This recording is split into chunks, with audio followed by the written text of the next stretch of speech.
ఇట్లా పునరావాస కేంద్రాల్లో ఉన్నటువంటి వాళ్ళకు కూడా కేటాయించడం జరిగింది. అధికారులకు అందరూ మేము ఒకటే ఆదేశిస్తున్నాం, ఎక్కడో కూర్చొని కాకుండా ఖచ్చితంగా పంట చేనుల కాడికి వెళ్లి పంట ఎవరిదైతే నష్టపోయిందో వారికి ఖచ్చితంగా నష్టపరిహారం ఈనాటి సీఎం రేవంత్ రెడ్డి ప్రభుత్వం అందించడానికి సిద్ధంగా ఉంది. కాబట్టి నివేదికలు సరిగ్గా తీసుకురావాలని కోరుతా ఉన్నాం. రోడ్లు తెగిపోయిన కాడ కానీ, అదేవిధంగా చెరువులు తెగిపోయిన కాడ, ఇళ్లలోకి నీరు వచ్చిన కాడ, ఇవన్నీ కూడా మరి ప్రణాళికాబద్ధంగా అధికారులు కూడా కలెక్టర్లు కూడా యాక్టివ్గా పనిచేస్తున్నారు.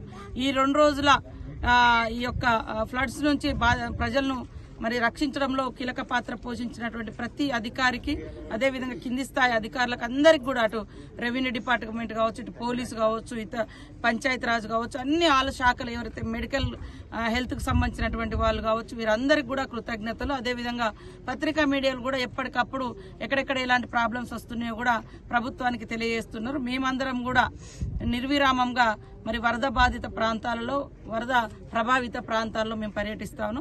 ఖచ్చితంగా ప్రజలందరూ కూడా భరోసాతో ఉండండి, కాంగ్రెస్ ప్రభుత్వం ఆదుకుంటుందని తెలియజేస్తాము.